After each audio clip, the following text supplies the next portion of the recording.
आज हम बात करेंगे कि कौन से भाव का कौन सा ग्रह कारक होता है, अर्थात किस भाव में कौन सा ग्रह बैठ जाए तो वो खराब फल नहीं देता है। देखिए, हर ग्रह का एक अपना भाव होता है। यदि वो ग्रह उस भाव पर बैठ जाए तो देखा गया है कि वो अपने नेगेटिव प्रभाव ना देते हुए पॉजिटिव को और बढ़ा देता है। तो आज हम उसी के बारे में चर्चा करेंगे कि इन 12 भावों में कौन से ऐसे ग्रह हैं जो बैठ जाते हैं तो हमेशा शुभ फल ही देते हैं या शुभ से बढ़कर ही फल देते हैं। तो देखो, सबसे पहले भाव की यदि हम बात करें, जिसे हम फर्स्ट हाउस कहते हैं, तो इसमें सूर्य इसके कारक हैं। अर्थात पहले भाव में यदि सूर्य बैठे रहेंगे ना तो देखा गया है कि वो हमेशा ही अच्छा फल देंगे।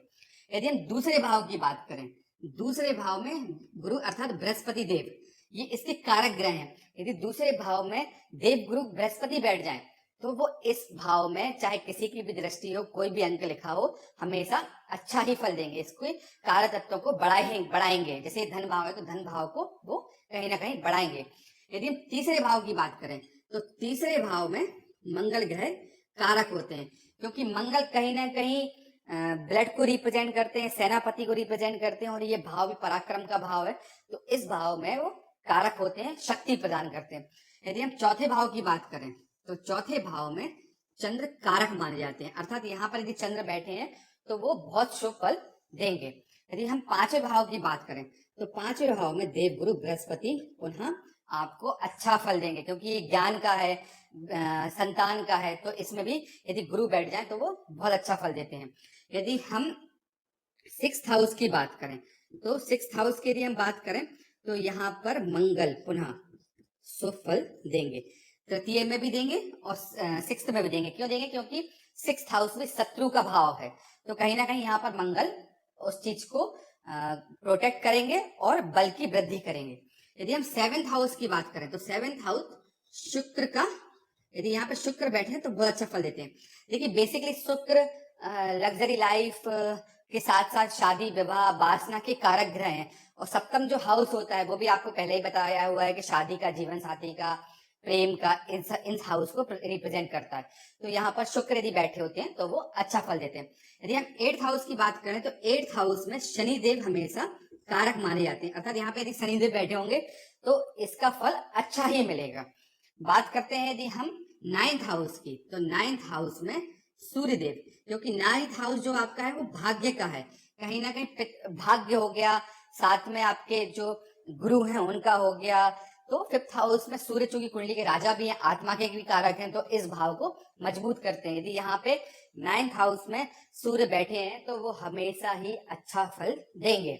यदि हम टेंथ हाउस की बात करें तो टेंथ हाउस आपका कर्म का है, मतलब नौकरी, जॉब, प्रतिष्ठा, पद। तो यहाँ पर बुद्ध बेसिकली व्यापार को भी रिप्रेजेंट करते हैं, ऊपर से बुद्धि को भी रिप्रेजेंट करते हैं। और दूसरे होगा शनि आपके दैनिक कार्य को भी रिप्रेजेंट करते हैं। तो शनि और बुद्ध जो हो गए हैं वो टेंथ हाउस में हमेशा कारक माने जाते हैं, हमेशा ही अच्छा फल देंगे। यदि हम 11वें भाव की बात करें तो ये लाभ भाव है। वैसे मैंने देखा है यहाँ पे कोई भी ग्रह बैठ जाए प्राय वो अच्छे ही फल देते हैं। 11वां हाउस में सभी ग्रह मोस्टली अच्छा ही फल देते हैं। यदि हम 12th हाउस की बात करें तो यहाँ पे पुनः फिर शनिदेव अच्छा फल देंगे। तो आप इसको चाहिए तो एज इट इज नोट कर सकते हो कि जैसा पहला भाव है तो सूर्य कुंडली के राजा है, तो सूर्य पहले भाव में हमेशा कारक माने जाते हैं। कारक अर्थात ऐसे ग्रह जो इस भाव पे हमेशा अच्छा ही फल देंगे। उदाहरण के लिए आपने अपनी कुंडली देखी और कुंडली में देखा आपने फिफ्थ हाउस में गुरु बैठे हुए हैं, तो आप ये समझ लीजिए कि भले ही उस पे किसी भी ग्रह की दृष्टि हो, कोई भी डिजिट लिखा हो, कोई भी ग्रह बैठा हो, पर यदि गुरु वहां पे बैठे हैं, अपने कारक भाव में बैठे हैं, तो वो हमेशा ही अच्छा फल देंगे।